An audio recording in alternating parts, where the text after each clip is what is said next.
प्रकाश कार्की जदौ किन भनेको भन्दा मेरो घर चाहिँ सुदूरपश्चिम हो। त्यहाँ चाहिँ नमस्कारहरूलाई जदौ भन्छ। यहाँ चाहिँ यो जनकपुर इन्टरनेसनल फिल्म फेस्टिभलको दोस्रो संस्करणमा आफूलाई यहाँ यसरी मञ्चमा उभिन पाउँदा म आफूलाई गौरवान्वित महसुस गरेको छु। यो मेरो दोस्रो सहभागिता पनि हो। म पहिलो संस्करणमा पनि सहभागी भएको थिएँ एज अ गेस्ट, यसपालि पनि सहभागी भएको छु। म यो एउटा सहरमा मात्रै म उपस्थित भएको छैन। यो माता जानकीको जन्मभूमि हो, जहाँ टेक्दा पनि आफूलाई पवित्र महसुस भएको वा चाहिँ एकदम आध्यात्म महसुस भइरहेको छ। यो जुन हाम्रो जनकपुर इन्टरनेसनल फिल्म फेस्टिभलको स्टोरी बियोन्ड बोर्डर भन्ने जुन टाइटल छ, यो सिनेमा भन्ने चिज चाहिँ यसले कुनै पनि भाषा यसका लागि आवश्यक हुँदैन। यसले कुनै भूगोल ठान्दैन। यो चाहिँ बोर्डर भन्दा एकदम बाहिर हामीले चाहिँ सोच्छौँ। जुन सिनेमा बन्छ त्यसमा चाहिँ हामीले भाषा बुझिरहेको हुँदैनौँ, तर पनि हामीले हेरिरहन्छौँ। कोरियन भाषाको फिल्महरू हाम्रो थुप्रै हेर्छौँ, त्यसमा हामीले सबै भाषा बुझ्छौँ भन्ने छैन।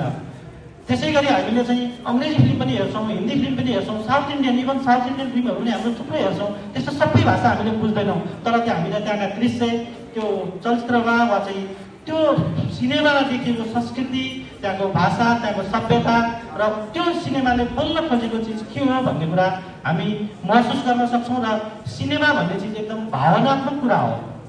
यो कसैले चाहिँ यो भाषाले यसको लागि language does not barrier for the cinema to watch भन्छ। र यहाँ मिथिला कल्चर जनकपुरमा आइसकेपछि मधेस प्रदेश मिथिलाका लागि एकदम चाहिँ परिचित छ। माधव प्रसाद घिमिरेले मिथिलाका बारेमा के भन्नुभएको छ भने, जब कुनै गीत बन्छ त्यो मिथिला कला वा चाहिँ मिथिला भाषा चाहिँ समेटिएन भने त्यो गीत पूर्ण हुँदैन भनेर राष्ट्रकवि माधव घिमिरेले भन्नुभएको छ।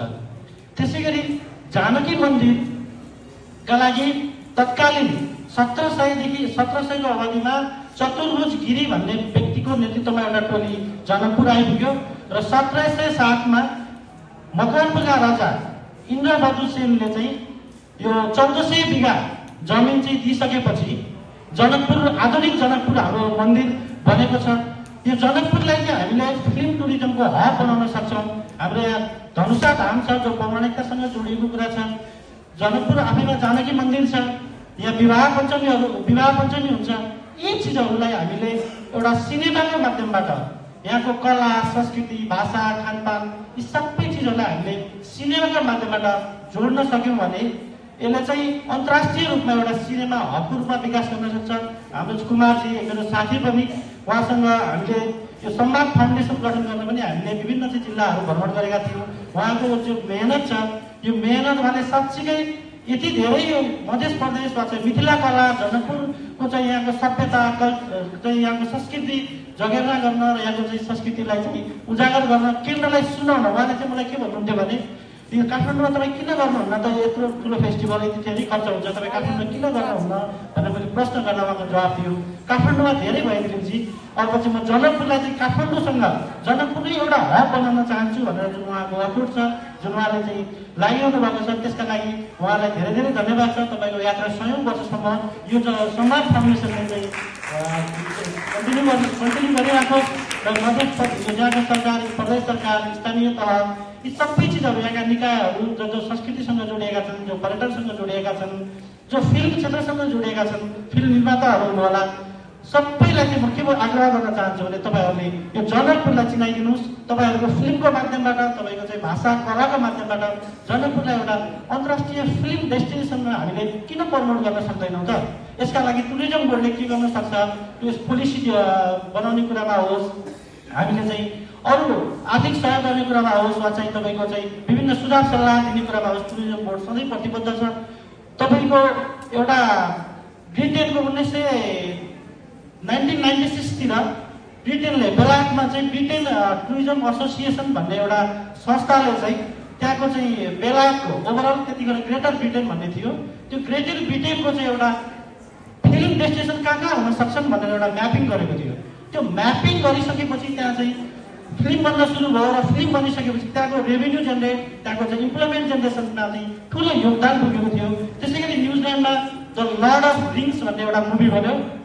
त्यो मुभीले चाहिँ सन् 2000मा चाहिँ 1.7 मिलियन रेभेन्यू फिल्म टुरिज्मबाट 1.7 मिलियन रेभेन्यू जेनेरेट गरेको थियो भने 4 वर्षको अवधिमा त्यो चाहिँ 2.4 मिलियन फिल्म टुरिज्ममा मात्रै त्यो रेभेन्यू कलेक्ट गर्न सकेको थियो। त्यो अमेरिकी डलरमा 2.4 मिलियन अमेरिकी डलर जो चाहिँ रेभेन्यू जेनेरेट भएको थियो। त्यसकारण फिल्म टुरिज्म भनेको हामीले यसका लागि के गर्न सक्छौँ, स्थानीय तहले चाहिँ के गर्न सक्छ, जस्तै कनेक्टिभिटीको कुरा होला। यहाँ कनेक्टिभिटी एकदम कमजोर देखिएको छ, तपाईँको बाटोघाटो सजिलो एक्सेस चाहिन्छ। त्यसका लागि हामीले अरू धार्मिक स्थलहरूको चाहिँ संरक्षण गर्ने कुरा हो। जस्तै जनकपुर जानकी मन्दिरको चाहिँ युनेस्को हेरिटेज साइटमा चाहिँ सूचीकृत गर्ने भन्ने कुरो उठेको थियो। त्यो कुरो पनि अहिले त्यत्तिकै सेलाइरहेको छ, किनकि जानकी मन्दिरलाई हामीले चाहिँ एकदम आधुनिक बनायौँ, कङ्क्रिटाइज गऱ्यौँ। त्यो कङ्क्रिटाइज गर्न भएन, त्यहाँको चाहिँ मौलिकता जे हो, जनकपुर जानकी मन्दिरको मौलिकता जे हो, त्यो मौलिकता हामीले जगेर्न गर्न सक्यौँ भने मात्रै त्यो चिजहरूलाई चाहिँ विदेशीहरू हेर्न आउँछन्। नत्र मार्बल लगाएको चाहिँ टाइल लगाएको एकदम चाहिँ फेन्सी चिजहरू त हामीले हेर्न चाहिँ यही जनकपुर किन आउनु पर्यो त? जनकपुर हेर्न आउनका लागि वा चाहिँ जनकपुरमा फिल्म प्रोडक्सन गर्नका लागि जनकपुरको मौलिकताका विषयमा हामीले चाहिँ सचेत हुनु पर्यो। अर्को कुरा, हामीले सेनिटेसनमा एकदमै ध्यान दिन जरुरी छ। जानकी मन्दिर वरिपरि होस् वा चाहिँ धनुषा धाम मन्दिर वरिपरि होस्, त्यहाँको सरसफाइका कुरामा हामीले एकदम चाहिँ ध्यान दिन आवश्यक छ। त्यसकारण फिल्म भनेको तपाईँको भारतले पनि अहिले पछिल्लो समय फिल्म टुरिज्मका विषयमा अहिले चाहिँ काश्मीर र लद्दाखमा टुरिस्टहरूको चाहिँ अराइभल एकदम हाई भएको छ। हाम्रै चाहिँ नेपालमा पनि तपाईँको उचाइ भन्ने फिल्म भन्यो, त्यसपछि अन्य विभिन्न चाहिँ मुभीहरू भने ती मुभी बनिसकेपछि चाहिँ इन्टरनेसनल टुरिस्ट अराइभलमा चाहिँ इन्क्रिज भएको छ। त्यसकारण फिल्म टुरिज्मको लागि हामीले जनकपुरलाई डेस्टिनेसन बनाउनका लागि हामी सबै हातेमाला आवश्यक छ। विभिन्न सरकार सङ्घ संस्थाहरू होला, जस्तै यो मिथिला यो भवन, मिथिला यहाँको चाहिँ मधेस आयोग छ होइन, अरू कुन कुन आयोग छन्, कुन कुन सङ्घ संस्थाहरू छन्, यी सङ्घ संस्थाहरूको कोलाबोरेसनमा हामी सबै मिलेर जनकपुरलाई चाहिँ एकपटक हामीले फिल्म टुरिज्म डेस्टिनेसन किन नबनाउने त? जस्तै हाम्रो विवाह पञ्चमी हुन्छ, त्यहाँ चाहिँ हजारौँको एकै समारोहमा संसारमा यति एक मात्रै ठाउँ होला कि जहाँ चाहिँ हजारौँको सङ्ख्यामा एकै दिनमा विवाह सम्पन्न हुन्छ। यस्तो धेरै हाम्रो चाहिँ वैभवता बोकेको, यहाँको चाहिँ तपाईँको चाहिँ संस्कृति चाहिँ बोकेको चिजहरूलाई हामीले प्रमोसन गर्न किन कन्जुसाइ गर्ने? हामीले प्रमोसनमा चाहिँ जोड दिन आवश्यक छ। त्यो फिल्म टुरिज्म प्रमोसनका लागि हामीले विभिन्न अन्तर्राष्ट्रिय चाहिँ इन्टरनेसनल फिल्म डाइरेक्टरहरू, फिल्म चाहिँ प्रोड्युसरहरूलाई पनि I would like to request to them they come to Janakpur, work Janakpur and screening the Janakpur on your film. Thank you so much.